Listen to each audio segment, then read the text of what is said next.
Linha de Frente. Olá, tudo bem por aí? Mais um Linha de Frente começando. Eu sou Lívia Zanolini e agradeço muito a sua companhia. Seja bem-vindo, seja bem-vinda a mais um debate. E hoje vamos nos aprofundar em temas que de alguma forma mexem com a vida de todos nós, trabalhadores. Estando você na condição de patrão ou de empregado. Seja para atender necessidades pontuais, como foi a migração para o trabalho remoto durante a pandemia, ou seja, para adequar as relações profissionais às mudanças da sociedade, o mercado de trabalho está sempre em transformação. Eu posso trazer alguns exemplos disso. Ainda hoje, nós digerimos os impactos da reforma trabalhista. Enfrentamos um processo natural de envelhecimento da população que impõe mudanças na rotina e nos formatos de contratação das empresas. Acompanhamos discussões sobre redução na jornada de trabalho, com argumentos válidos de quem é contra e de quem é a favor. E embora cada vez mais dependentes das tecnologias, nós seguimos apreensivos com o futuro dos nossos empregos na era da inteligência artificial, no contexto da indústria 4.0. As mudanças, os desafios são muitos e precisam ser discutidos, e é por isso que estamos aqui hoje. E aqui comigo, o Bruno Lavieri, que é economista da For Intelligence, Cristiane Grano Reich, professora em Direito do Trabalho, Previdenciário e também Civil, Mariana Barreiros Bicudo, advogada especialista em Direito e Processo do Trabalho, e o Paulo Nicoli Ramires, que é sociólogo da ESPM. Muito obrigada pela participação de vocês, sejam bem-vindos. Vou começar agora aqui uma perguntinha estratégica para o Bruno, mas quero ouvir todos a respeito disso. Ao longo do programa, a gente vai mostrar o quanto o mercado de trabalho mudou, os desafios que temos daqui para frente, nesse processo de transformação que ainda está em andamento. Levando-se em consideração tudo o que a humanidade viveu até agora, estamos talvez no momento mais desafiador do mercado, Bruno? O que você acha? Eu talvez não diga que é o mais desafiador, mas é certamente um desafio novo, né? Acho que a humanidade nunca teve esse desafio especificamente, que é lidar com inteligência artificial, enfim, outras formas, né, de substituir parte da força de trabalho, mas a humanidade já se deparou com outros problemas parecidos na própria Revolução Industrial, né, e sobrevivemos. Sim. Esperamos sobreviver a esse momento também, né, Cristiane?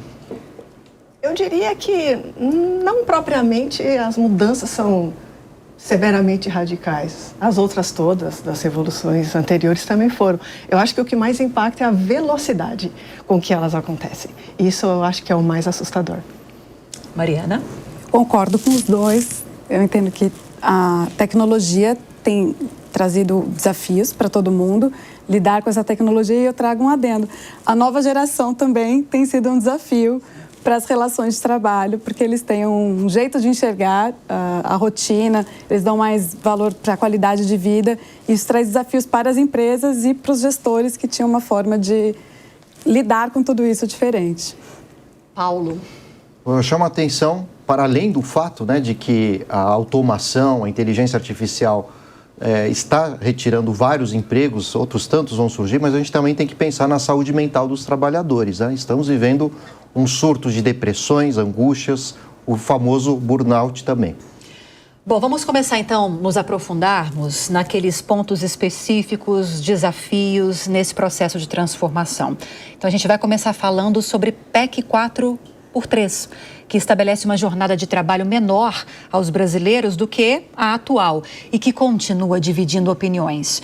O equilíbrio entre trabalho e lazer tem sido cada vez mais discutido ao redor do mundo. Vamos então entender melhor sobre essa proposta de emenda à Constituição na reportagem de Misael Mainetti. A jornada de trabalho do brasileiro está em pauta. A carga semanal está em discussão e anda na boca dos parlamentares e do povo brasileiro.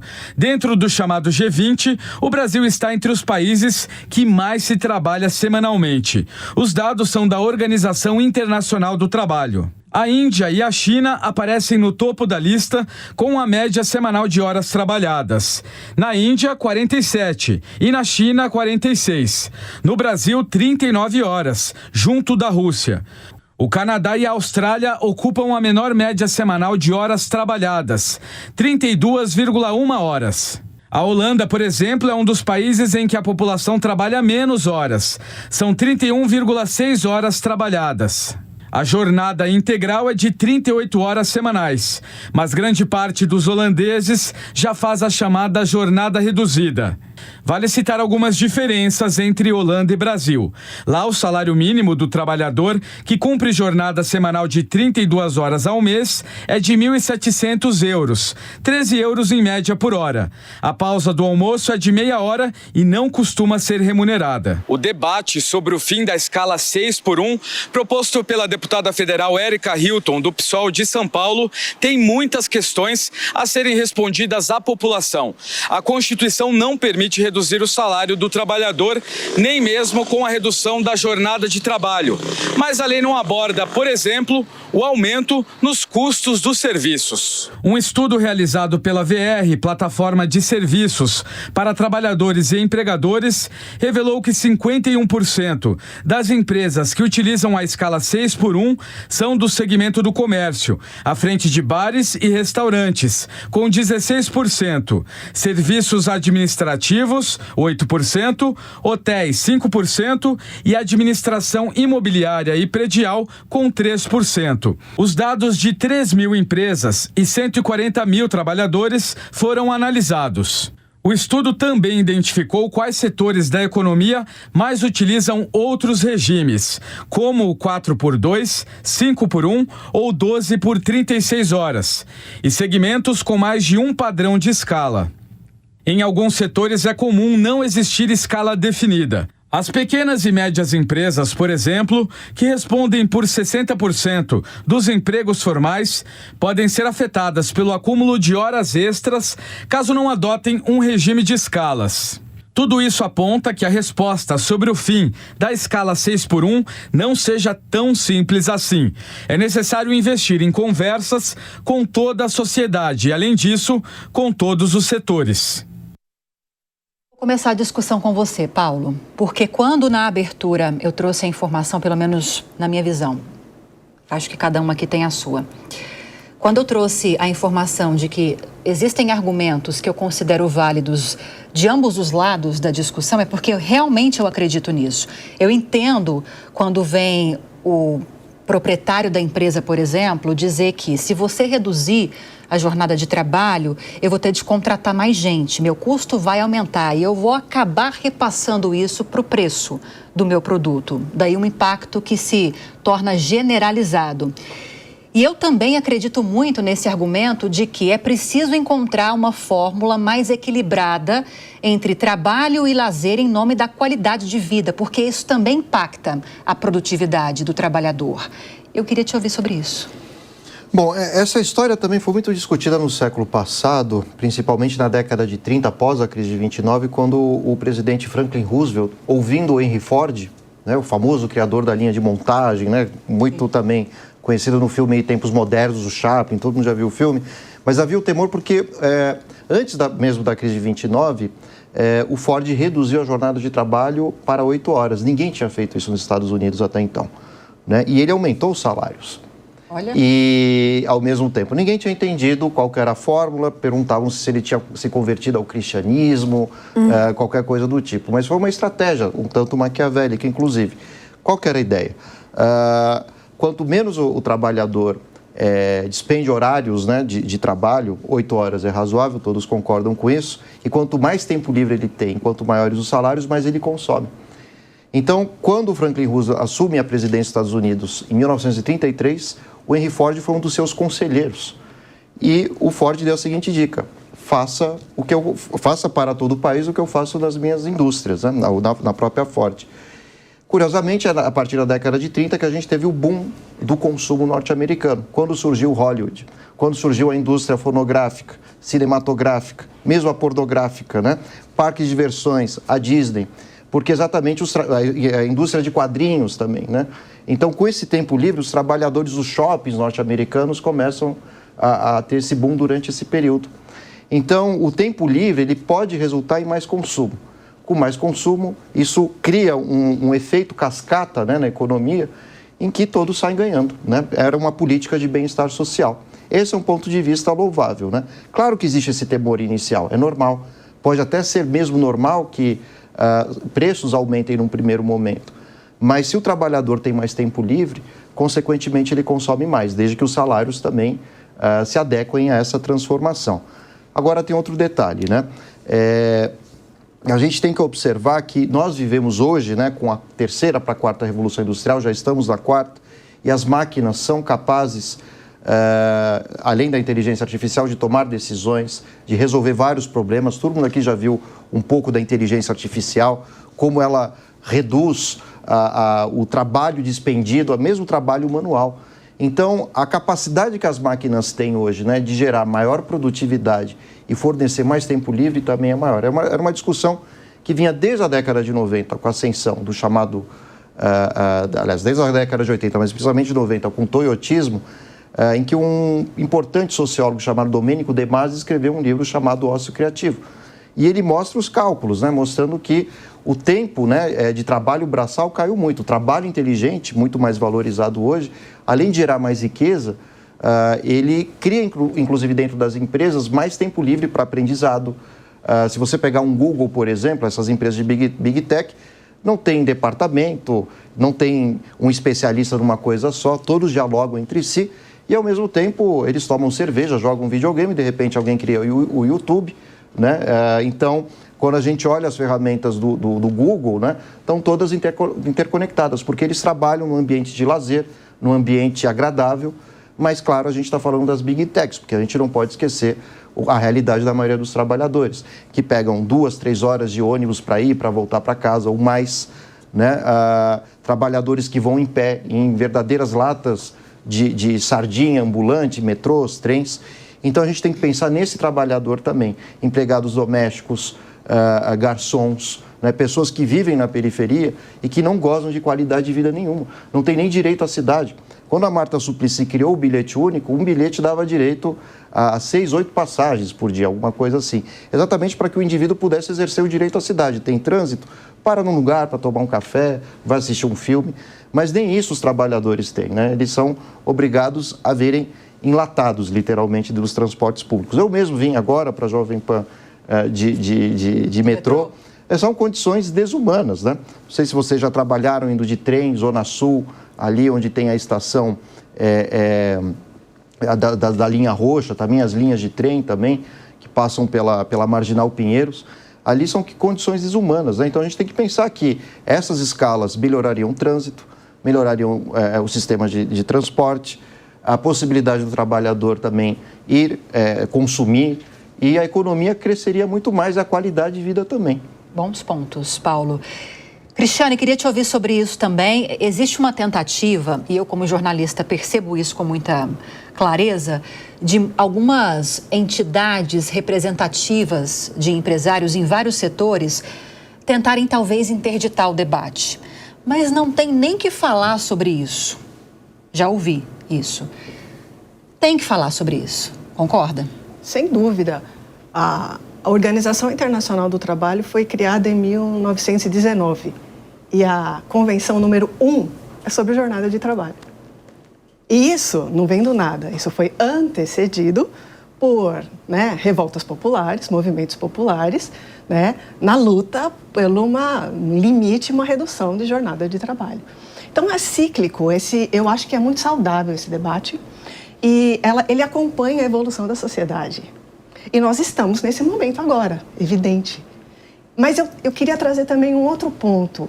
Como alguém que advoga também na área trabalhista, né, a doutora Mariana acho que vai concordar comigo, é o pedido mais recorrente na Justiça do Trabalho, é de horas extras. Sim. O burnout, que acomete realmente muitos trabalhadores, é advindo de uma jornada de 44 horas ou é advinda de horas extras excessivas? Trabalho que você leva para casa ainda. Exatamente. Isso conta, não conta? Né, a gente não... e tem até um nome, né? Hoje em dia, com o WhatsApp, a gente não exerce o direito de se desligar do trabalho.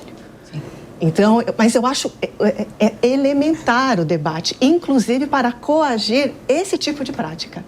Né? Ninguém tem que receber à meia-noite, às 11 da noite em casa, ordens do chefe. Isso não pode acontecer, né? Então, óbvio que o debate tem que acontecer, é saudável e é chegado o momento. E às vezes, até para contribuir com o que você está falando, Cristiane, nem tem uma ordem do chefe que chega, mas é um volume tão exaustivo e gigante de trabalho que você, como profissional, não tem outra opção do que levar o trabalho para casa, porque você precisa ter aquelas demandas atendidas na manhã do dia seguinte.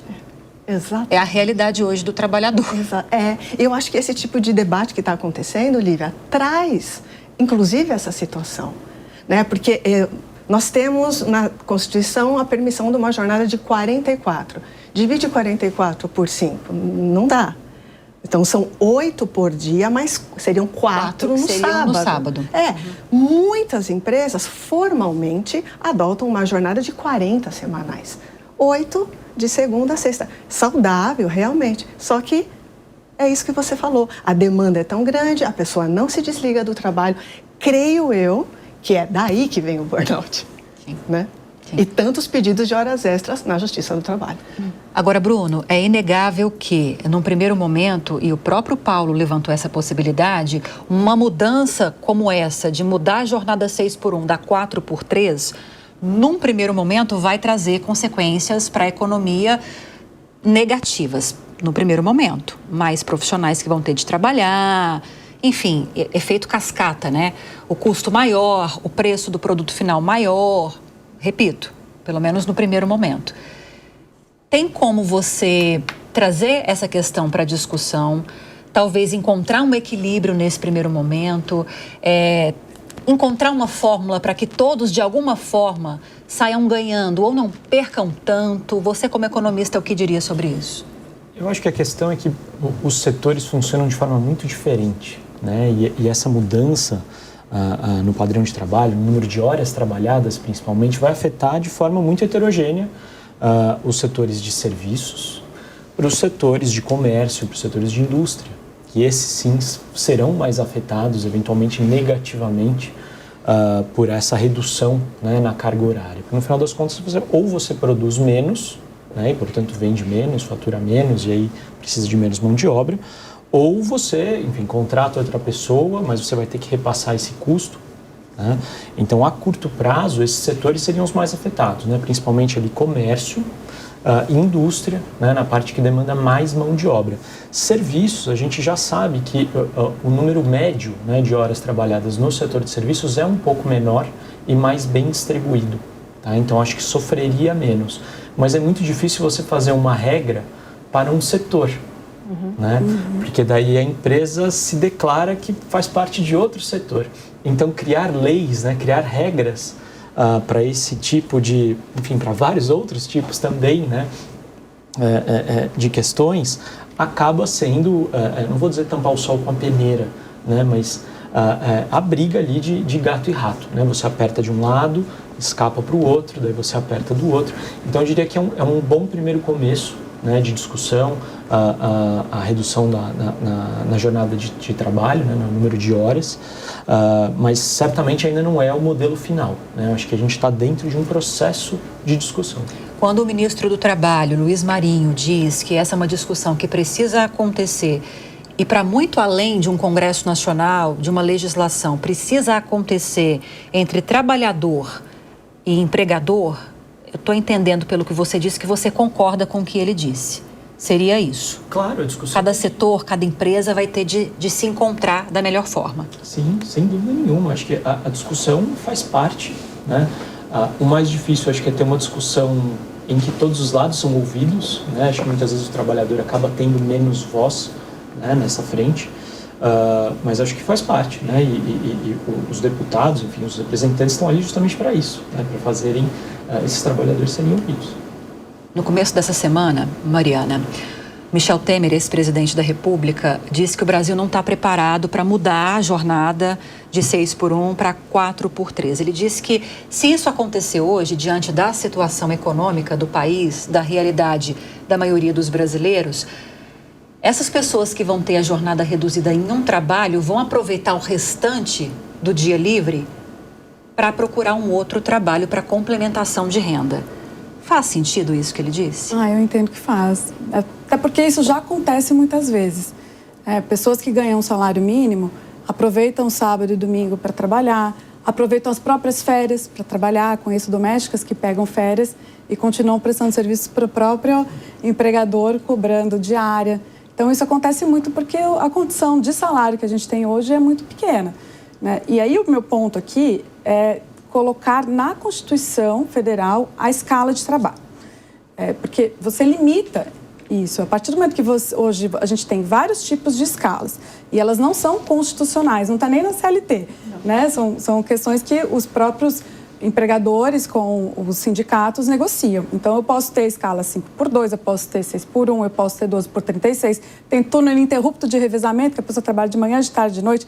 É exaustivo. Não estou discutindo exaustão, tá? Estou discutindo você colocar na Constituição uma escala 4x3, você simplesmente vai travar qualquer tipo de flexibilização que vai contra o que a gente está buscando hoje com a reforma trabalhista, que é você possibilitar flexibilidade no contrato de trabalho, você possibilitar que empregados e empregadores façam essa negociação. Claro, a gente tem que entender que tem os hipossuficientes, que às vezes eles não conseguem negociar nas mesmas condições que os empregadores, mas você travar essa discussão que já pode acontecer hoje com os sindicatos. Então, hoje, se você tem uma empresa que pratica a escala 6x1, ela pode negociar com o seu sindicato uma escala melhor. Então, o sindicato pode pressionar. Inclusive, está acontecendo na PepsiCo. A PepsiCo tem 2 fábricas da PepsiCo que entraram em greve ontem para discutir a escala 6x1.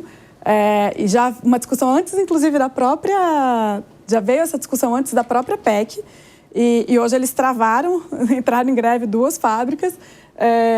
E aí eles estão discutindo, a PepsiCo está tentando oferecer outros tipos de escala para eles. Eles estão negando, né? Foi para o tribunal a discussão. Então, assim, isso pode acontecer e é saudável, né? Você ter esse tipo de debate. Mas entre as empresas, você travar na Constituição, você fecha. Porque aí, Lívia, a gente não pode ter... A escala 5x2 vai acabar. Então, você não vai acabar com a 6x1, você vai acabar com a 12x36, que é praticada em hospitais, que precisam disso porque tem plantões.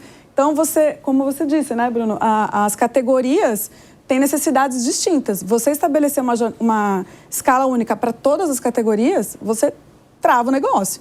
Então, acho que vale pensar, porque na Constituição, com 4x3, você vai poder fazer o quê? 3x4, né? 1x6, né? 2x5. Então, mais que isso vai ser inviável. Então, você travou o debate. Ficou claro, pelo que a Mariana falou, que o problema, na visão dela, não é você discutir a redução da jornada de trabalho, mas constitucionalizar essa jornada, colocar essa regra na Constituição. E a PEC, gente, que pretende reduzir a jornada de trabalho, é só um exemplo de que as relações de trabalho precisam acompanhar as transformações da sociedade.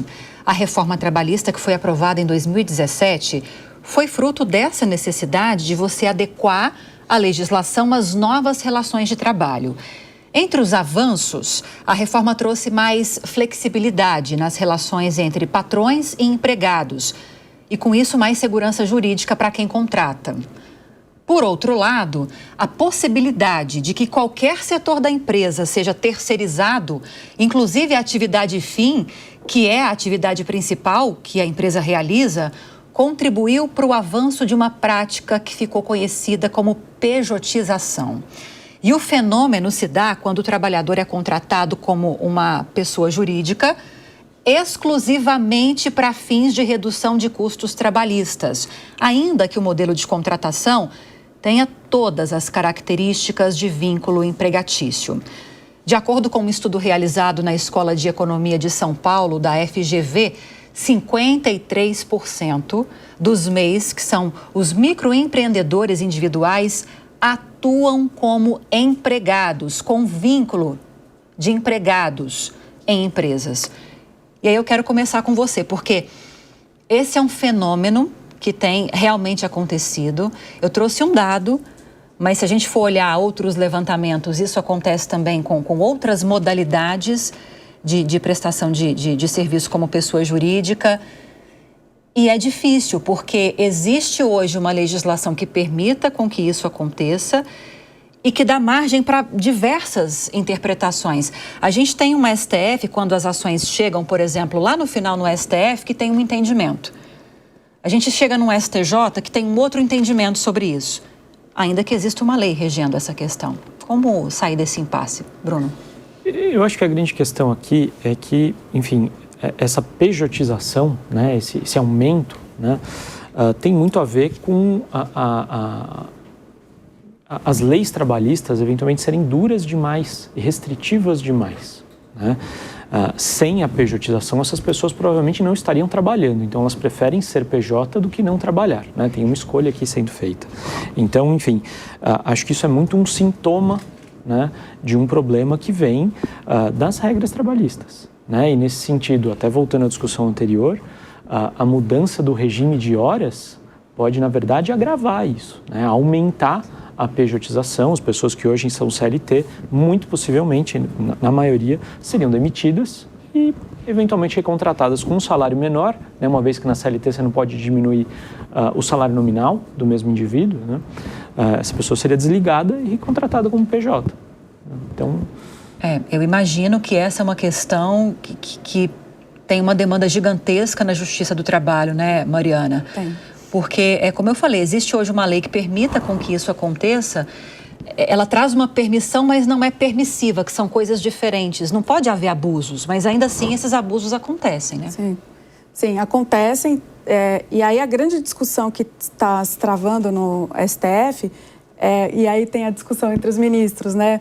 Parte dos ministros sequer analisa essa questão, então você tem o Alexandre de Moraes, Gilmar Mendes, Carmen Lúcia, que simplesmente recebem as reclamações, entendem, eu já decidi dessa forma, pode sim fazer terceirização de atividade fim, pode, a pejotização é legal, as partes têm condições de negociar, não foram coagidas, assinaram o contrato de livre e espontânea vontade e eles validam isso.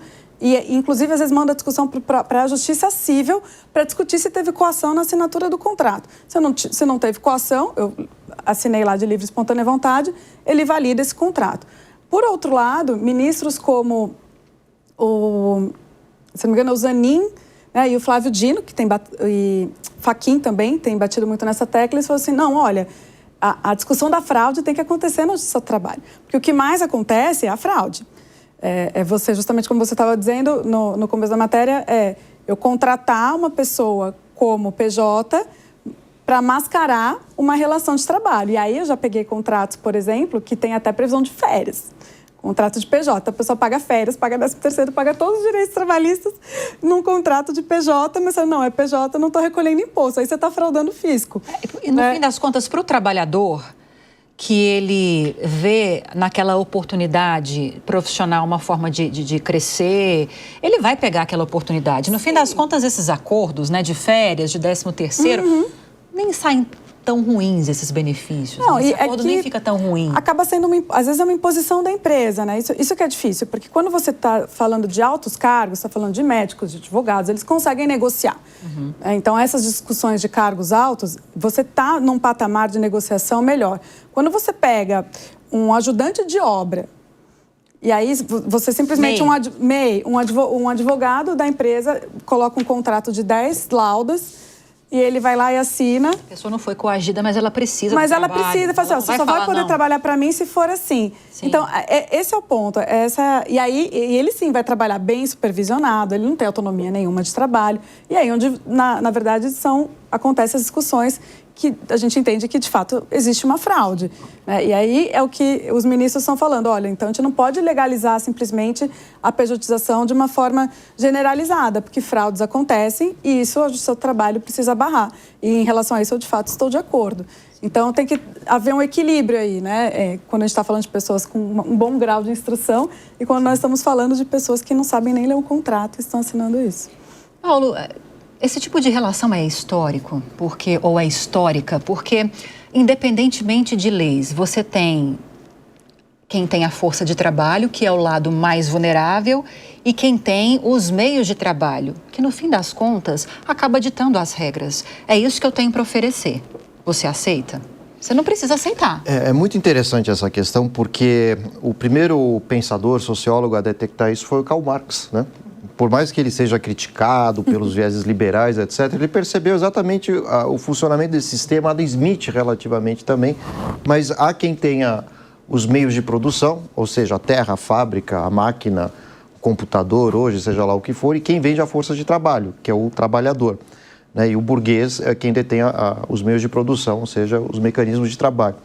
E a primeira coisa que o Marx vai detectar é que a origem do lucro não está na mera compra e venda de mercadorias, né? Essa é a tese dos liberais, Adam Smith, na Riqueza das Nações. Mas a origem do lucro está na exploração sobre o trabalhador, né? Porque toda mercadoria final tem um valor fictício, né? O Marx vai chamar isso de valor de troca. Então, por exemplo, você sabe que as mesmas roupas que vendem ali no Bom Retiro, vendem no shopping. Só que o shopping põe uma etiqueta, o fato de ter uma etiqueta faz com que ela custe três vezes mais, né? Então, você compra o símbolo, você não compra exatamente só o valor de uso, para que o objeto é útil, né? Então, é aí que está a exploração, né? Se a gente pegar uma lanchonete famosa, não preciso citar o nome aqui para não fazer propaganda, mas um trabalhador dessa lanchonete, o único dia de trabalho dele, não paga o valor de um combo ali do sanduíche mais famoso, um refrigerante e a batata, né? E quantos ele não vende, né? Então, você vê que é aí que está a disfunção, né, entre quem produz e quem lucra, né? E aí tem outro detalhe, né? As lutas trabalhistas do século XIX, quando foram organizadas, né, pelo pensamento socialista, uma das primeiras coisas que reivindicaram era a redução da jornada de trabalho, né? A gente tinha trabalhadores trabalhando 16, 18 horas por dia, mulheres grávidas, prontas para parir, trabalhando, crianças. De repente você perdia um braço numa máquina e aparecia, de repente, um patrão dizendo está demitido, né? Tinha um programa que apresentado por um famoso por aí que fazia muito disso, né? Quem mandou perder o braço, era mais ou menos essa ideia. Enfim, então, o próprio Engels também, que era muito amigo do Marx, num livro chamado mais ou menos A Condição do Trabalhador, em inglês, do século XIX, alguma coisa assim, ele vai mostrar que os próprios refeitórios das indústrias conseguiram burlar uma lei, né, no parlamento inglês, permitindo que os refeitórios colocassem uma espécie de terra, de areia no pão, para o trabalhador sentir o estômago mais pesado e não reclamar que estava com fome. Isso é pesado, pois é. Paulo. Era muito comum também trabalhadores, o salário não dava para o mês inteiro, então pais de família saíam para caçar pombos e ratos para colocar alguma coisa na mesa para os filhos, né? Então o histórico era dos mais terríveis, né? E aí o que aconteceu? Tanto as revoltas dos sindicatos, movimentos trabalhistas, e que, por incrível que pareça, né, a democracia cristã do século XIX, o Papa também, o Pio XII, né, salvo engano, eles foram pressionando os patrões a melhorarem as leis trabalhistas, né, criarem dignidade para o trabalho, né? E então esses dois movimentos foram essenciais. O mais soft, né, que era o da igreja e os sindicatos da esquerda ali fazendo pressões, evoluções e tudo mais. Só que, a partir da ascensão da União Soviética em 1917, os países capitalistas começaram a temer a expansão do socialismo. E o que eles fizeram, né? Começaram a negociar mais com os sindicatos, principalmente depois da Segunda Guerra Mundial. E depois, antes, né, da crise de 29. E aí eles começam a aplicar aquilo que se chama de keynesianismo, né? Keynes foi um economista que não era de esquerda, né? Muito longe disso, não criticava a exploração, mas ele percebeu que as políticas de bem-estar social, ou seja, aumentar os salários, direitos em termos de saúde, educação, moradia, melhores transportes, lazer, isso faria com que a expansão do socialismo não fosse possível, né? Porque o trabalhador gozaria, né, de altos níveis de consumo, consequentemente ele não ia pensar numa revolução, mas muito mais no seu bem-estar, no seu consumo. Só que o que aconteceu? Essas políticas de bem-estar social, né, o keynesianismo, duraram até as crises do petróleo da década de 70. Quando as teses de Hayek e Friedman, né, Friedman, Escola de Chicago, Hayek, Escola Vienense, né, junto com Mises, famoso Mises, eles começaram a denunciar desde a década de 40 e 50 que o Estado keynesiano, embora capitalista, ele é muito caro, é muito custoso, né? Então, e a ideia era criar privatizações, terceirizações.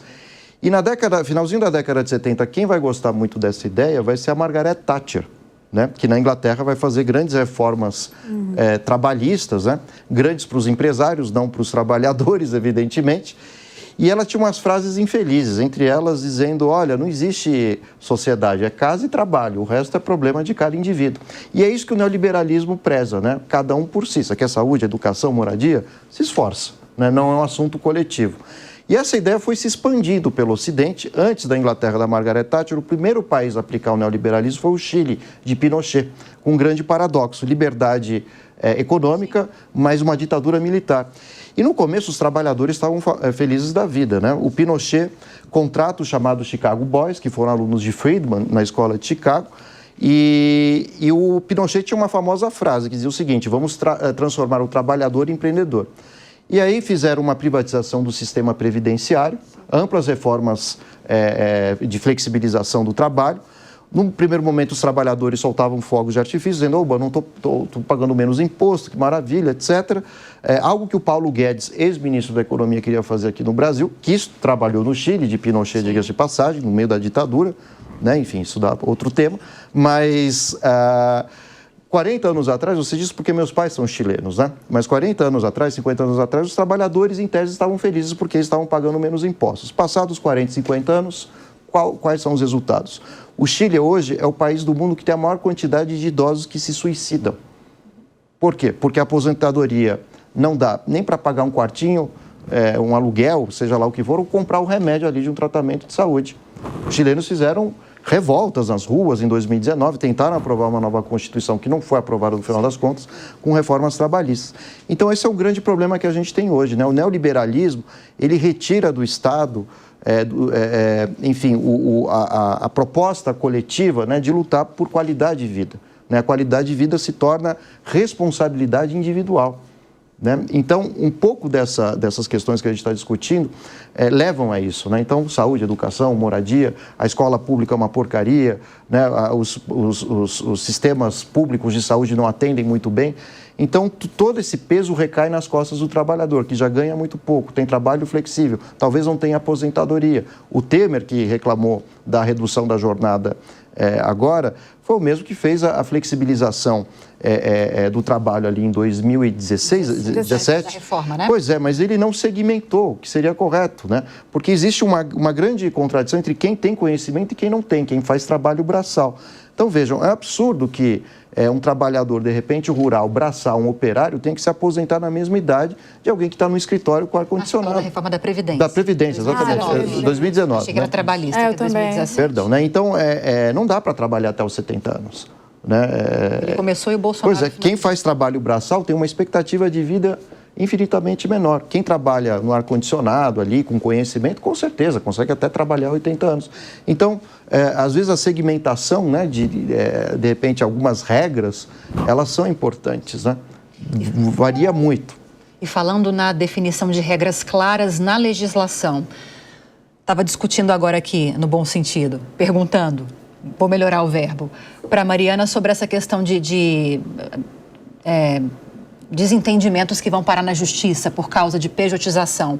E é muito importante a gente deixar claro aqui, Cristiane, eu quero que você nos ajude nesse sentido, a separar o que é a terceirização e o que é a pejotização, que pelo menos nas leituras que eu faço, nas informações que eu vou coletando sobre o tema, parece caminhar para um sentido pejorativo, a pejotização. E aí essa questão vai parar muito na justiça, porque a reforma trabalhista dá margem para muitas interpretações. É preciso mexer na legislação, aprimorar o nosso arcabouço? Ou em que frente a gente tem que atuar para acabar com essa confusão nessa área? Francamente, na minha modesta opinião, eu acho que tem um desconhecimento da legislação e princípios trabalhistas quando um julgador não é da área e julga um caso desse. Eu não acho que o problema esteja na lei. Os artigos que definem quem é trabalhador e quem é empregador não foram revogados. Quais são as características para se entender quem é empregado? Subordinação, ele obedece ordens. Pessoalidade, ele não pode se fazer substituir por um sócio. Né? Onerosidade, ok, onerosidade de todo mundo, se não for isso, trabalho análogo a escravo, né? Ou voluntário, aí está dentro da lei, mas tem que seguir a lei do voluntariado, ok?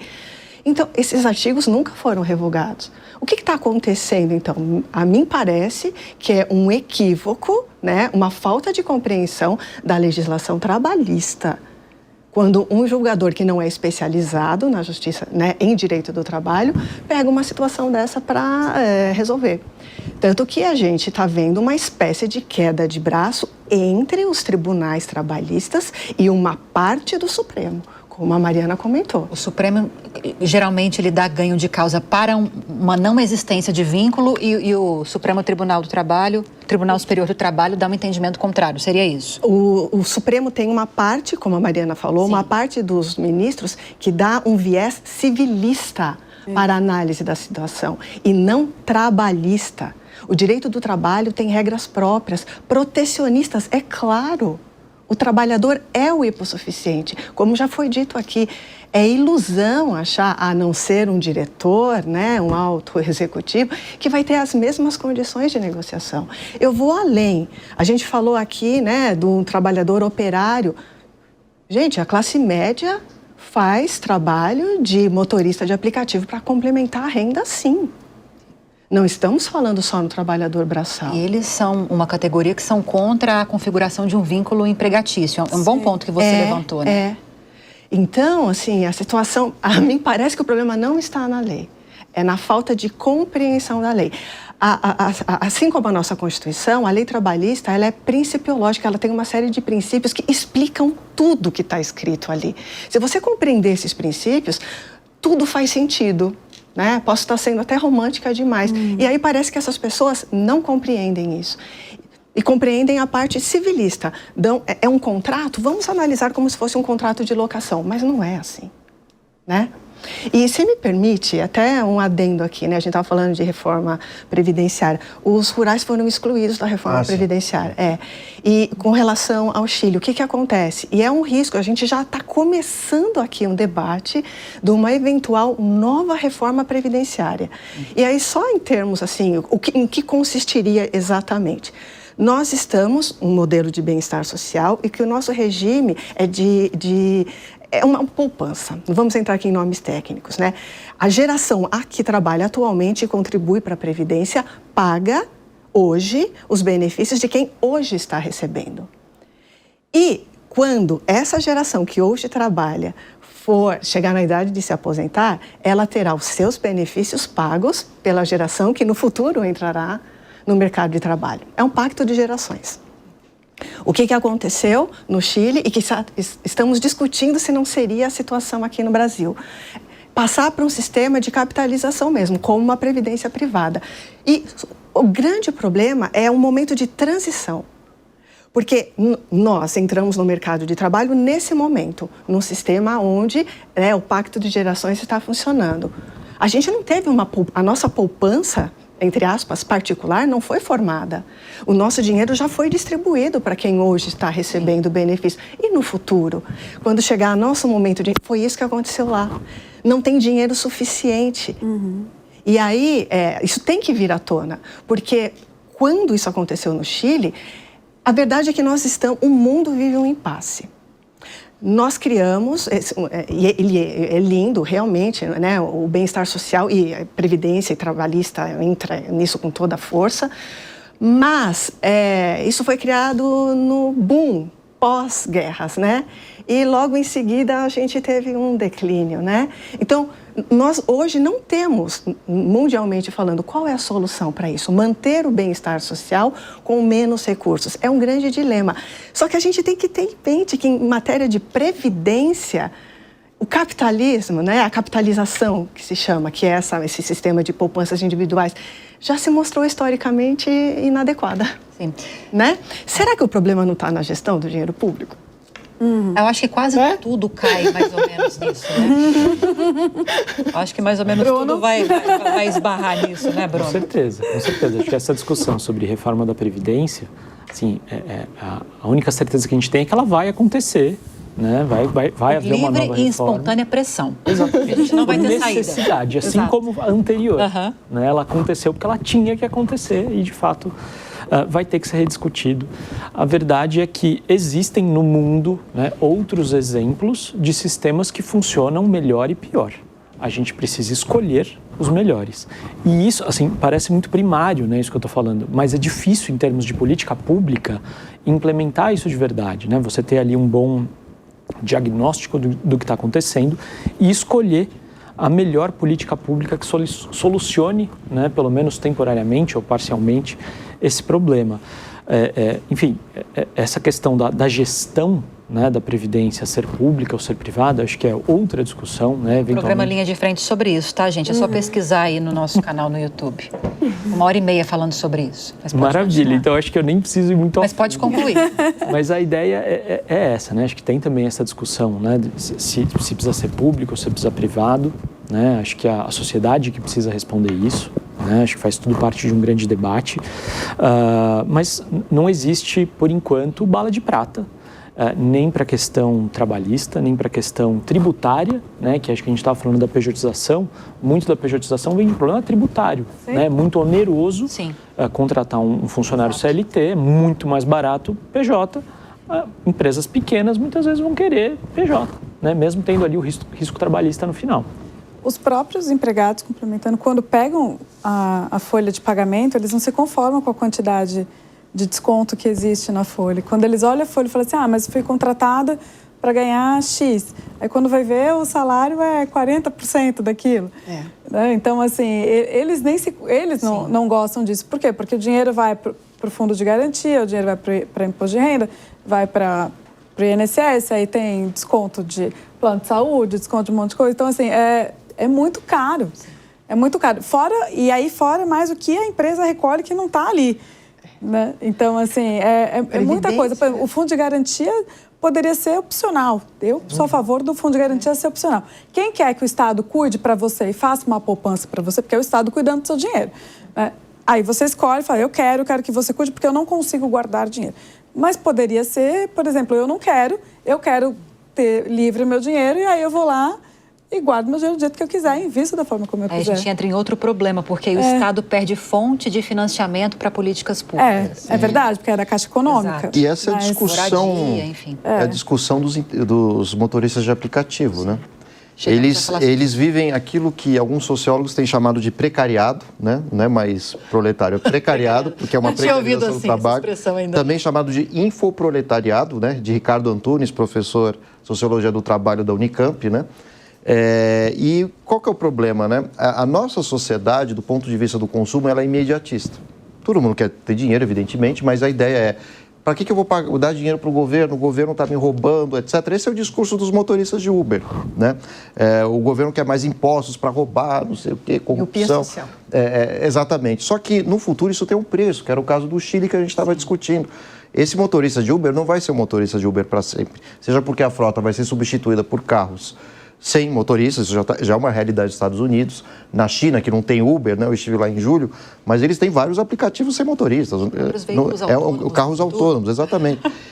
Ou ainda que exista esse serviço no futuro, ele vai ter problema nas costas. O que ele consome e tem de dinheiro agora vai gastar no futuro em remédio. Talvez não tenha dinheiro nem de onde tirar. Né? Por isso que, às vezes, o fundo de garantia tem que ser compulsório. Né? Eu vejo dessa forma, porque nada garante que alguém vai fazer uma poupança, né, própria. Né? E isso vai virar um problema ainda maior para o Estado. Tem esse outro viés, né? Também, além da fonte de financiamento. Eu acho que esse é um ponto de vista louvável. Claro que seria interessante ser uma opção, né? Eu adoraria pagar menos, né? Mas eu estou pensando agora, na idade que eu tenho. O rendimento do fundo de garantia é péssimo. Sim. Então, se você sabe investir, sim, se você ensina as pessoas na escola, desde sempre... É outro problema. Eu sei, mas é que um problema puxa o outro. Sim. E aí você consegue colocar aquele dinheiro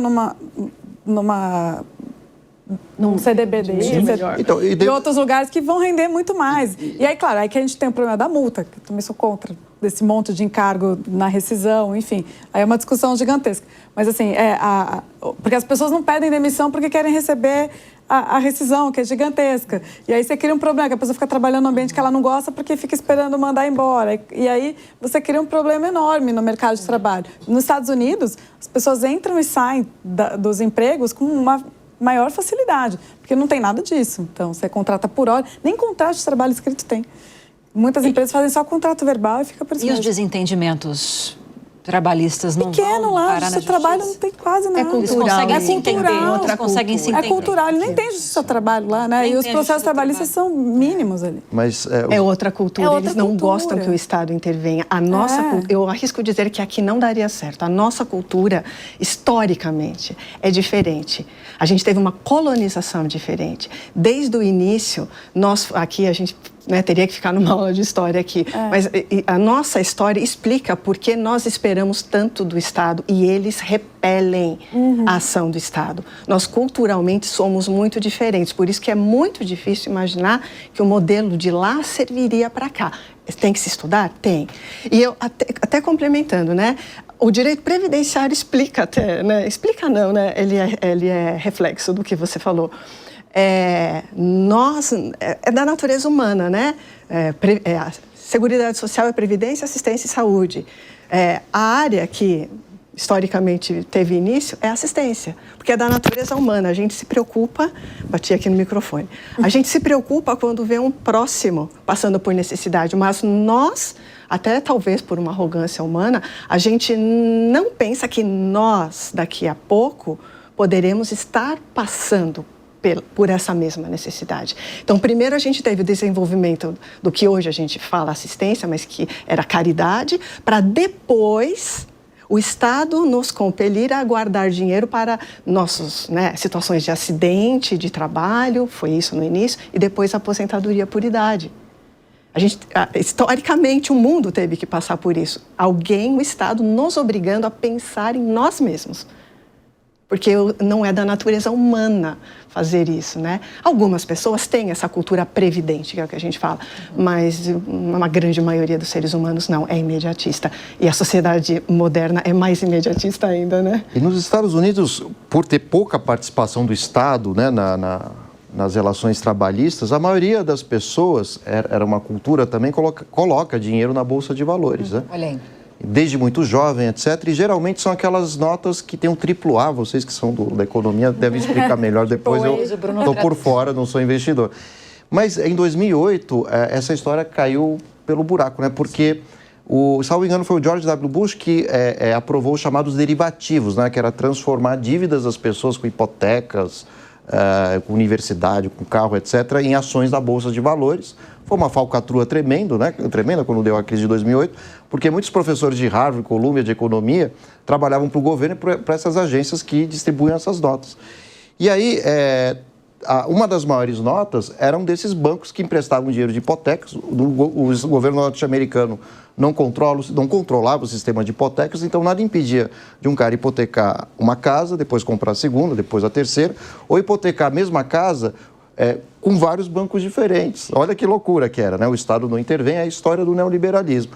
E aí todo mundo que investia olhava para essas notas máximas, os derivativos, né, dessas hipotecas, e falava, vou investir nesse negócio aqui, parece interessante. E do dia para a noite, a nota despencou, porque as pessoas, pegando esses empréstimos, corriam atrás de novas casas, o valor dos automóveis, pagar, né? O valor dos móveis subiu para caramba. Bom, e aí a bolha explodiu, né? Quebraram bancos, etc.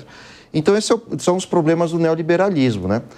Claro que uma intervenção absoluta na economia, ela é perigosa, né? Mas não ter nenhuma também, né? Eu acho que esse é o ponto crucial aqui dessa discussão. E a mesma coisa vale para o sistema de trabalho, né? Muita gente reclama que os sindicatos são custosos, tem um monte de gente que não faz nada ali. De fato, essas realidades podem existir em vários desses sindicatos. Mas o sindicato, ainda assim, é o mal necessário, né? Se você colocar patrão e empregado negociando tete a tete, né? Ou seja, eles por si só, se der um problema, né? Quem que vai lutar pelos direitos dos trabalhadores, né? Então, por mais que a gente reclame dos sindicatos, muitas vezes eles são importantes. O problema é o nosso sistema sindical. Sim, ele vem do fascismo, do Mussolini, etc. Tinha que ter pluralidade mas eu fico me perguntando... porque aí eles conseguem discutir melhor, porque aí é como se fosse empresa, quem vende mais. Sim. Aí eles conseguem... o sindicato A, o sindicato B, o sindicato C para a mesma categoria. Cada um oferece melhores condições de negociação, o trabalhador escolhe qual que ele quer, aí ele vai contribuir feliz, porque, olha, ele realmente está lutando por mim. Do jeito que é hoje, o sindicato recebe e não precisa fazer nada. E aí ainda as pessoas são obrigadas a contribuir sem o sindicato estar atuando, de fato, da forma como ela gostaria. Aí eu não acho justo. O problema Os trabalhadores não se sentem representados. A reforma trabalhista enfraqueceu muito os sindicatos, ou não? Sim, de fato. Sim. Mas nem Não sempre... tem mais esse protagonismo todo, né? Não. Assim, eles perderam fonte de renda, na verdade. Porque as pessoas pararam de contribuir, mas... Até nas negociações, né? Porque parece que a reforma possibilitou deu uma margem muito grande para que esses acordos fossem feitos entre patrões e empregados. Só entre empregados hipersuficientes. São aqueles que hoje recebem 2 vezes o teto da Previdência, mais que é de 15.500 hoje. Seria uma remuneração superior a 15 mil. Fora esses, você ainda continua dependendo. Então, ainda eles têm uma participação grande, porque eles ainda negociam em nome dessas outras... e muitos categorias inseriram que são nas a maioria suas na convenções prática, a né? obrigação de contribuição, que os tribunais têm dado validade a essas cláusulas. Então, eu sinto que aos poucos eles voltam a ganhar renda, mas eu concordo. É paradoxal, porque eles não perceberam que a maioria dos trabalhadores não se sente representada, salvo em algumas categorias específicas, e eles brigaram por ter a renda de volta, e não o afeto do trabalhador que ele representa. Só querem dinheiro. E isso tá muito errado, né? O último entendimento em relação à contribuição sindical do STF foi no sentido de que ela é legal, mas o trabalhador pode se opor a isso, né? Como era antes, praticamente. E de que forma que tem que ser feita essa manifestação? Tem que ser presencial? Então, pode ser por um site, pela internet, enfim? Está em discussão no TST. Porque isso é um fator dificultador, né? Você ter de ir até o local como para era dizer. antes. Como era antes. O TST está discutindo como você faz essa oposição, porque hoje tem tido filas gigantescas na porta do sindicato. A pessoa desiste, o que acontece? O sindicato vai lá, aprova a convenção coletiva de trabalho, os empregados não ficam sabendo. Aí, quando eles descobrem, eles têm 2, 3 dias para ir lá apresentar a carta de oposição. Tem que ser presencial, eles pegam uma fila. Muitas vezes no horário de trabalho. No horário de trabalho, aí você tem que liberar. E aí, então, assim, essa forma de oposição é muito difícil. Tem gente que acaba não conseguindo e aí fica o ano todo tendo essa contribuição descontada e a contribuição para quem é associado. E aí eu não sou associada, por que eu tenho que fazer oposição a um desconto se eu não sou associado ao sindicato? Tinha que ser inverso, né? A reforma tinha acabado com isso, Tinha, né? mas aí o STF liberou. Na minha opinião, tinha que ser o inverso. Eu só posso ser descontado se eu for associada, e aí o sindicato que demonstre para a empresa que eu sou associada e desconto. No começo estava acontecendo isso. As empresas apresentavam a gente orientava, inclusive, as empresas a fazerem isso. Uma lista de descontos que o empregado autoriza, porque o empregado tem que autorizar os descontos na folha de pagamento. Aí a gente colocava lá, contribuição assistencial, todas as taxas que o sindicato coloca. E aí ele fazia um xizinho, apresentava e anualmente renovava isso e podia descontar. Agora voltou, ou seja, eu só podia ter descontado se eu autorizasse. Agora, ao contrário, eu sou descontada, a não ser que eu vá lá e fale que não quero, eu preciso fazer isso no sindicato. Então, você dificulta o trabalhador. Eu que sou professor, o sindicato dos professores deixa fazer online, ou junto com o RH, né? Ótimo. Isso é ótimo. Sim, aí tá tudo certo, né? Mas eu faço questão de pagar, porque quem luta pelo dissídio é o sindicato, né? Mas o sindicato dos professores é um sindicato diferenciado. Muito bom, é muito bom. Sim, os professores se sentem representados. É uma exceção. Mas isso é bom, porque você gosta. É que na maioria das vezes não acontece isso. Mas eu pago porque, enfim, todo ano vem um dissídio superior, ou seja, eu acho que eles fazem um justo por mim. Nem todo sindicato faz isso, infelizmente. São combativos, sim. Mas tem outro ponto, né, que num país, né, do jeitinho da malandragem, nem sempre os patrões cumprem os contratos trabalhistas, né? Imagina, é uma sociedade tão avessa, né, às regras, à jurisdição, às vezes nem respeita resultado de eleição, né? Esse é outro tema também, mas... O Paulo só jogando lenha. Na linha de frente. Mas é interessante essa história porque, às vezes, o Estado se faz necessário por isso, né? Nos Estados Unidos pesa muito a palavra, né? O acordo é acordo, ele vai ser firmado, né? Nos Estados Unidos, um norte-americano tem direito de pedir falência 2 vezes na vida. E aí devolve ali o que está financiado, etc., e começa a vida. O próprio Trump, que foi eleito, já decretou falência. No terceiro trimestre desse ano, a taxa de desemprego caiu para 6,4%. Uma redução de 1,3 ponto percentual se comparado ao mesmo período do ano passado. Olhando agora, gente, por estado, as maiores taxas registradas foram em Pernambuco, com 10,5%, Bahia, com 9,7% e Distrito Federal, com 8,8%. As menores taxas foram registradas em Santa Catarina, com 2,8%, Mato Grosso, com 2,3% e Rondônia, com 2,1%. Além disso, a média salarial dos trabalhadores brasileiros se manteve estável em R$ 3.227 mensais. Olhando para uma escala global, o relatório da Organização Internacional do Trabalho divulgou nesta semana, na última quinta-feira, que os salários reais globais cresceram 1,8%. O relatório também apontou que o crescimento salarial tem sido desigual por regiões. Economias emergentes estão experimentando um crescimento mais forte do que em economias avançadas. A gente pode falar que estamos, então, apesar das dificuldades macroeconômicas do mundo e outras dificuldades aqui brasileiras também internas nossas, que a gente está vivendo um bom momento, Bruno? Em termos de mercado de trabalho, com certeza, né? A gente está com uma taxa de desemprego, como você falou, muito perto das mínimas históricas, né, para a pesquisa que é a PNAD contínua, que é relativamente curta, ela começa em 2012, mas enfim, é um patamar baixo historicamente em termos de Brasil, ainda que a gente saiba que é um resultado muito heterogêneo, né, quando a gente olha por estado, por região, né, tem níveis muito diferentes, mas enfim, é de uma forma geral um bom momento e a gente tem observado de fato ganhos de renda, né, em todas as regiões, né, em velocidades diferentes, tá? Mas todos muito acima da inflação, e isso já nos últimos 3 anos, né? Acho que desde o fim da pandemia a gente tem experimentado um bom aquecimento do mercado de trabalho, mas que talvez perca um pouco de força no ano que vem, né? Justamente porque vem de fato numa base muito forte, né? E talvez isso já esteja ali perto da sua exaustão, né? Deixa eu aproveitar que você está aqui trazendo esse viés para a gente teve também a divulgação do CAGED nessa semana e tivemos uma queda na geração de empregos formais no mês de outubro e quando a gente compara com outubro do ano passado foi uma queda muito significativa. E aí uma das justificativas dadas pelo próprio governo foi justamente o patamar da taxa básica de juros. Isso é uma tendência, isso pode melhorar, sem pensar que no final do ano as coisas melhoram um pouco mesmo? Em termos, assim, tirando os efeitos sazonais, né, a gente está num movimento de perda de velocidade do mercado de trabalho. Então, o número do CAGED, ele está muito longe de ter sido ruim. Tá? Ele, na verdade, ele é menor, mas não ruim. Exato, é um crescimento num ritmo mais lento. Ele ainda teve uma criação de vagas, sim, né, de mais de 130 mil. 132 mil postos de trabalho.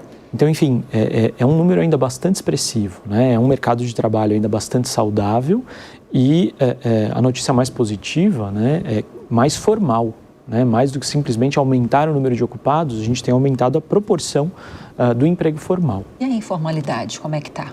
A informalidade também avançou, né? Ela avançou muito desde o fim da pandemia. Na verdade, os informais foram os que mais sofreram durante a pandemia, acho que isso é bem nítido.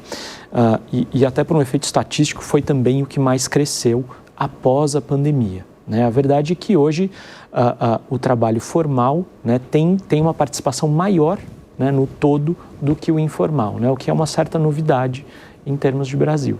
Que bom. Que bom que você trouxe essa análise para a gente.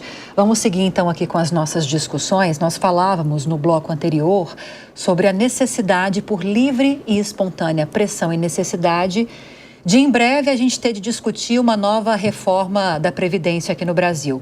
E um dos fatores que justificam essa discussão latente agora é justamente o envelhecimento da população.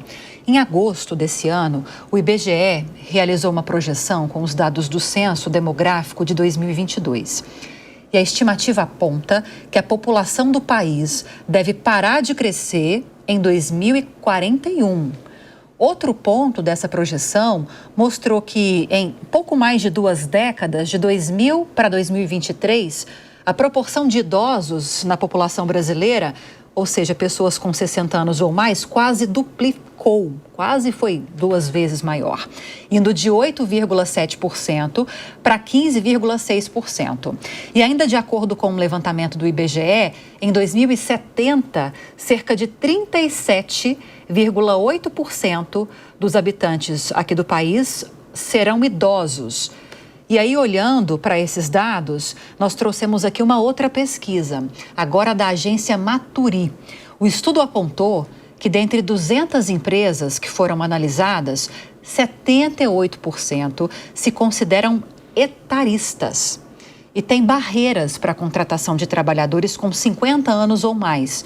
O quadro funcional dessas organizações pesquisadas conta com 6 a 10% de pessoas nessa faixa etária. Um dado, mais um, que traz um alerta em um contexto de envelhecimento da população.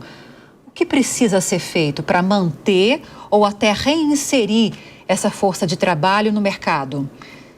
Te devolvo a pergunta. É um grande dilema. Sim. E eu vou além. O etarismo não atinge apenas o idoso. A mim espanta, e é um tema que muito me causa interesse. Que bom que comecei a discussão com Sim, a normalização com que a sociedade brasileira aceita que uma pessoa, a partir dos 45 anos, não conseguirá, muito provavelmente, mais um emprego formal. 45, gente. E as pessoas acham que isso é normal. E quem é empregado, então eu já estou chegando na idade, daqui a pouco vão me mandar embora, eu não vou mais conseguir um emprego formal. É assustadora. E todo mundo acha que isso é normal. Sabe por que todo mundo acha que isso é normal? Porque somos uma sociedade etarista. Quando a gente pega os dados... As empresas se identificaram assim. A sociedade é assim e a empresa faz parte da sociedade. O responsável por formular políticas públicas é etarista. Quando a gente pega os dados segmentados por idade, engloba um percentual, uma faixa etária imensa. A gente não consegue identificar. Alguma coisa nos diz, né, quem está na área, que essas pessoas com 45, 50, 55, elas estão ainda longe da idade para a aposentadoria. Idade no Brasil, 62 homens para mulheres, 62 anos para mulheres, 65 para os homens. Essa é a idade da aposentadoria por idade. Então, aos 45, 50, você está muito longe disso. O que a gente percebe, né? E o governo poderia ter esses números, ele poderia, sabe? Será que essas pessoas que ficam abarrotando a Justiça Federal pedindo benefícios, como uma aposentadoria por invalidez ou um auxílio por incapacidade temporária, a gente percebe que a maior parte dessas pessoas está nessa faixa etária. Por que será? Será que não é porque ela está desempregada no mercado informal? Aí ela tenta se socorrer de um benefício previdenciário para suprir isso? E nenhuma política pública é formada a partir daí. Agora, me parece uma ilusão achar que agora a gente vai trazer essas pessoas com 50, 55, 60 anos de volta para o mercado de trabalho. Vamos parar um pouquinho aqui. Essas pessoas tiveram um nível de instrução bom? Elas foram acostumadas a uma educação contínua no decorrer da sua vida? Elas sabem lidar com tecnologia? Elas não sabem. A maioria do brasileiro, não sei, acho que nem posso dizer isso, mas eu acho que um grande percentual da população brasileira é analfabeta funcional. Como é que você vai querer que essa pessoa esteja inserida, né, num contexto de alta demanda? Vai voltar para o mercado de trabalho sendo programador? É isso? É uma força de trabalho perdida ou não? Alguma coisa tem que ser feita. Agora, o quê? Tempo de fazer? Qual que é o problema? Existe a questão do bônus demográfico, né? O bônus demográfico acontece quando nós já tivemos uma diminuição do número de nascimentos, a gente ainda tem uma barriga, não é mais uma pirâmide. Então, diminuiu o número de nascidos, a gente ainda tem uma barriga, mas no número tá de pessoas mais magrinha. Exato, exatamente. A gente ainda tem uma barriga ali naquela pirâmide, que já não é mais pirâmide, de pessoas que ainda estão na idade para trabalhar, na idade ativa, e as pessoas, essa pirâmide vai crescendo, porque a longevidade aumenta. Mas a gente ainda tem muita gente aqui trabalhando. Isso é tido, e não sou eu que estou falando isso, né? É o momento do bônus demográfico. É o momento que a gente tem poucas crianças ainda para educar e muita gente ainda no mercado de trabalho. Antes que quem está aqui na barriga chegue lá no topo. Nós aproveitamos isso, a gente está no fim, em 41, a gente está no fim do bônus demográfico. Aproveitamos isso para dar ensino público de qualidade? Né? Não. Eu acho que você tocou num ponto muito importante, Cristiane, que você falou que muitas vezes essa pessoa mais velha, enfim, acima dos 45, até por causa própria, acho que não gostaria de me classificar nessa. Aqui. Idade, sei lá, né? esse desemprego ele acontece com muito mais visível nos trabalhadores de baixa renda, né, de baixa qualificação, que é exatamente o ponto que você tocou. É uma pessoa que teve ali pouca qualificação, pouca educação, e muitas vezes é um trabalho mais braçal, é um trabalho ali mais mão de obra mesmo. Ele não tem mais saúde até para fazer aquilo, né, Bruno? Exatamente, exatamente. E aí vai recorrer à informalidade, vai recorrer, enfim, a algum benefício. Assistencial, normalmente, porque ele ainda não tem idade, talvez não tenha tempo de contribuição suficiente para entrar na Previdência. Exato. Então, ele recorre aos benefícios assistenciais. Sim. Né? E eu acho que a parte mais triste disso é que, em termos globais, tá? A maior parte dos estudos ainda não conseguiu resolver esse problema. Você ainda não tem soluções, né, bem desenhadas para pegar esse pessoal pouco qualificado, né? Não existe um treinamento que, enfim, até hoje tenha funcionado, que reinsira de volta essas pessoas no mercado de trabalho. Enfim, a gente, por enquanto, não tem resposta para isso. É porque não basta só, Paulo, e depois quero ouvir Mariana sobre isso também, não basta só também jogar no colo do governo. Vamos pensar em benefícios para essas empresas como forma de incentivá-las a contratar essa mão de obra. Não adianta ter benefício que vai baratear a cadeia de produção, por exemplo, o processo produtivo, se no fim das contas aquele trabalhador não está preparado para produzir nada. Exato. Né, Paulo? E a gente vê que o problema está na base educacional, né? Mais uma coisa. As escolas públicas são muito fracas, consequentemente não preparam para o mercado de trabalho, para que o próprio trabalhador aprenda a aprender constantemente. E essa é uma das marcas da Revolução 4.0, já na 3.0 também, né, da indústria. Mas eu queria chamar a atenção porque esse é um fenômeno global, de fato, né? O envelhecimento da população, né? O Japão passa por isso de modo grave. E é um país que sociologicamente está à beira da extinção. Não que vai desaparecer a população, não é isso. É porque a pirâmide etária está de ponta cabeça, né? Ou seja, você tem um número gigantesco de idosos ali, uma expectativa de vida que está beirando os 90 anos. Ninguém quer ter filho. E ninguém quer ter filho por conta dos aplicativos, computadores, etc. Durante a pandemia a situação piorou.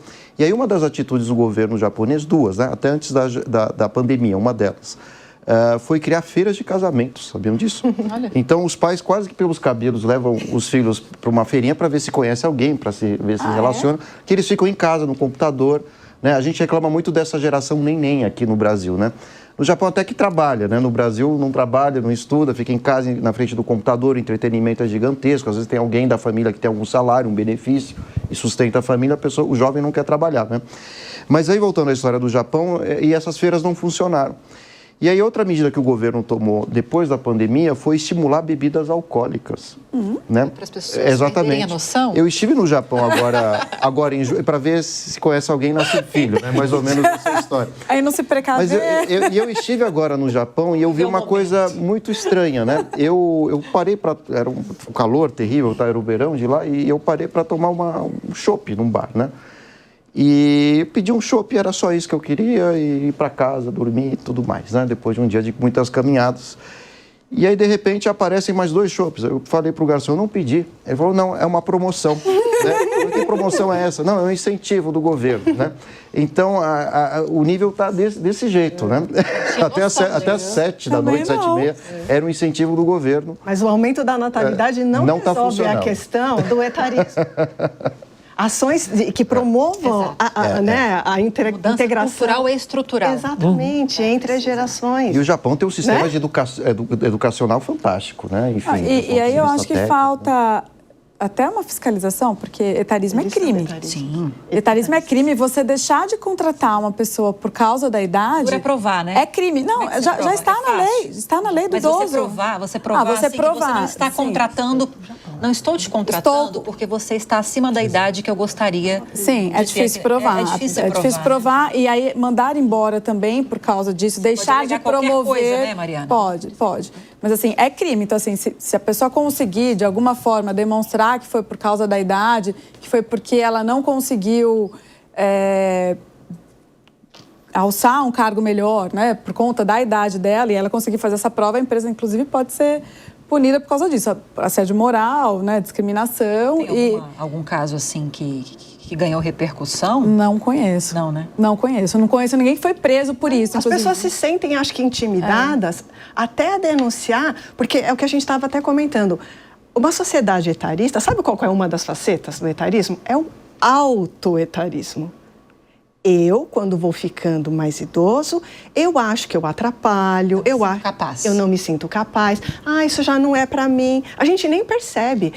Piada que envolva idoso, as pessoas ainda não acham que é feio fazer piada a respeito disso. Mas com pessoas acima de 70. Agora, a gente está falando que as empresas não contratam pessoas com 50. As pessoas mandam embora com 40. Da mesma maneira, e aí a gente não vai se sentir assim aos 40. Eu tenho 43, né? E não me sinto assim. Eu tô no Mas pergunta para uma pessoa de 20 o que ela acha assim. Sim, ela me acha uma idosa. Mas é uma cultura. Tem uma outra questão, né, do ponto de vista do conhecimento, que quanto mais velho, mais conhecimento. Os meus melhores professores tinham 90 anos, 80, né? Os melhores que eu tive. Mas nessa era tecnológica, né, em que as pessoas têm acessos fragmentados com várias telas no computador, muitos sociólogos estão dizendo que é a primeira geração que sabe menos que a anterior, né? É um problema. Então, os jovens de hoje, eles sabem pouco sobre muita coisa, né? E de forma fragmentada. Mas acham que sabem mais que todo mundo. Então, isso ainda vai dar uma sobrevida para esse pessoal que tem 30, 40 anos, porque, e eu dou aula em faculdades também, a gente vê que não é o mesmo engajamento que a minha geração tinha ali no início do século. A gente pegava os textos, lia, ficava com medo das provas e tal. Mas hoje tem gente que reprova e diz, tudo bem, faço de novo, tem pai pagando, seja lá o que for, né? Mas isso pode dar uma sobrevida a essa geração que está no mercado de trabalho 30, 40 anos. Chegando aos 60, os mais jovens não terão tantos conhecimentos, tanta experiência, né? E essa geração neném, ela está muito receosa em relação a burnout, a depressão, né? Eu com os meus alunos da SPM, a gente faz esse tipo de estudo, né? Para ver qual que é o clima da geração em relação ao mercado de trabalho. Então tem jovem que não quer ser líder, que não quer ser gestor, porque ele sabe que vai ser pesado. Ele sabe que vai ter que trabalhar mais do que 44 horas, enfim. Então, o mercado precisa mudar, as instituições também. Então, essa reforma, voltando 4 para 3, né, ela seria muito interessante para as empresas se adaptarem à nova realidade dos jovens. Senão não vai ter trabalhador, a não ser que ele precise muito. E outra mentalidade, né? Os nossos pais, quem nasceu no século passado, tem uma mentalidade ainda sólida, né, vai dizer o Balbo. A ideia era ficar a vida inteira no mesmo emprego, subir na carreira, conseguir comprar casa, educar os filhos, etc. Os jovens hoje, eles têm uma mentalidade líquida, né? Qual que é a ideia? Eu vou trabalhar nessa empresa 2 anos, pegar a grana e fazer um mochilão, né? E é mais ou menos essa ideia. Pois é, não quero ter filhos, etc. Então é uma geração de aventureiros. Jamais o mercado não está conseguindo reter As talentos. coisas têm que caber dentro de uma mochila. E às vezes uma pessoa é super talentosa, mas não quer ficar na empresa. Hoje um jovem em sã consciência não pensa em ficar a vida inteira na mesma empresa. E aí, eu até levanto a discussão começando com você, Bruno, que está há mais tempo caladinho aí. É errado essa mudança? Ou é uma mudança natural, um processo de evolução natural e que nós precisamos nos adaptar, criar mecanismos para conviver bem com essa nova realidade? Você diz da mudança das pessoas, do comportamento das pessoas? Desse novo perfil profissional. Eu acho que isso é resultado, né? Acho que é difícil a gente falar se é certo ou se é errado. Acho que isso aconteceu por conta da evolução tecnológica, por conta de como os nossos pais nos criaram e como os novos pais criaram essas adolescentes, crianças, enfim, jovens adultos.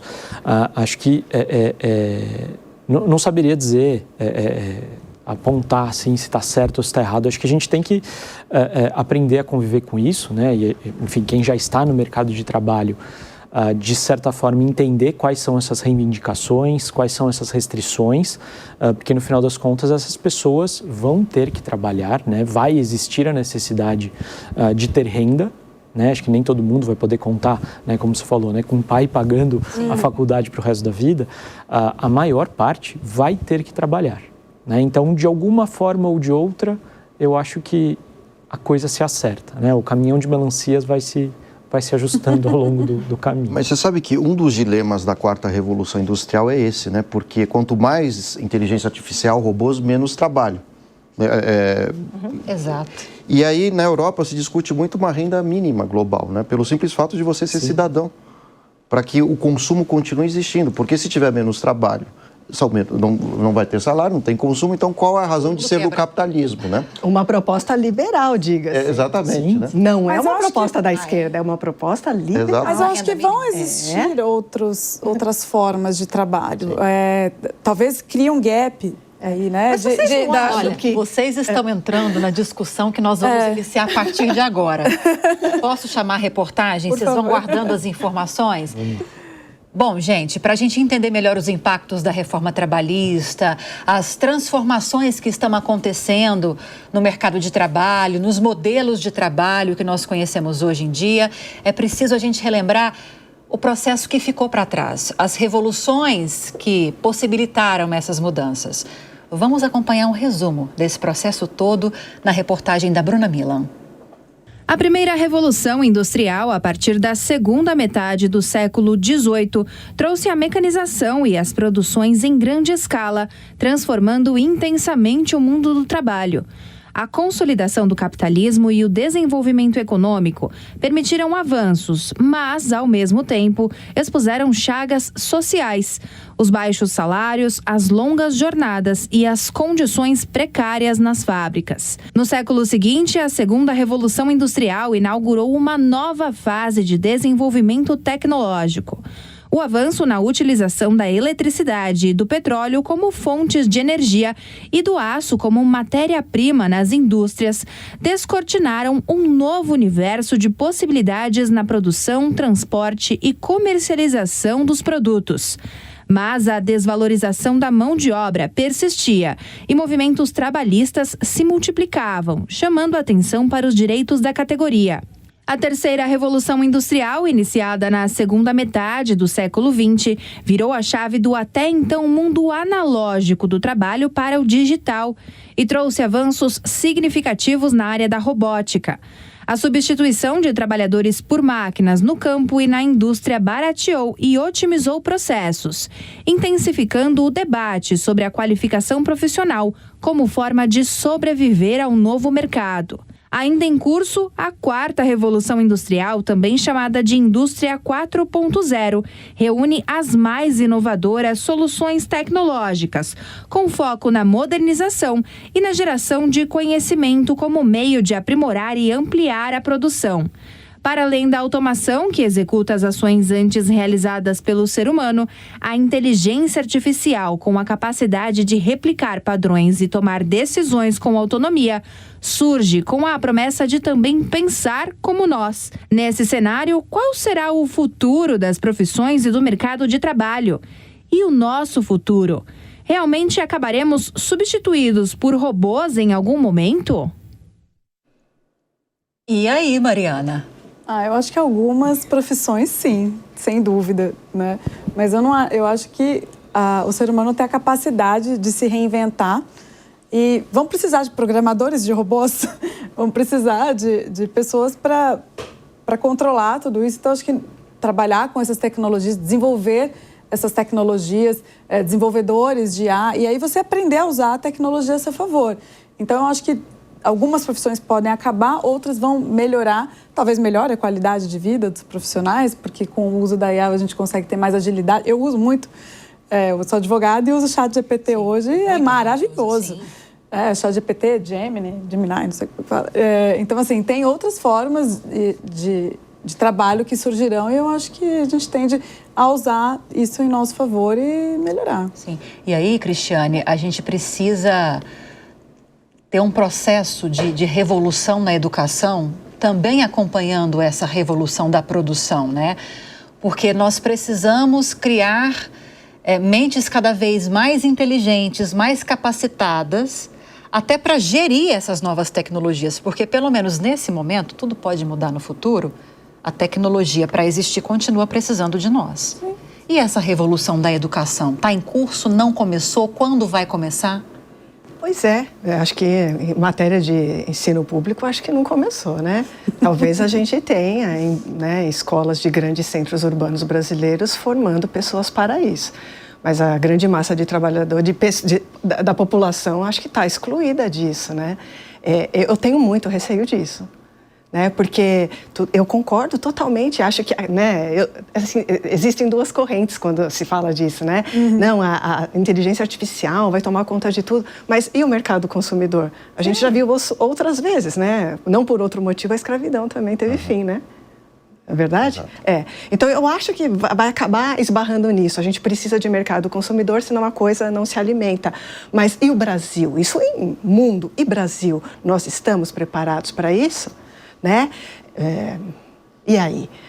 A criatividade humana, eu acho que não vai ser substituída pela IA, assim espero, né? Eu sou dessa corrente.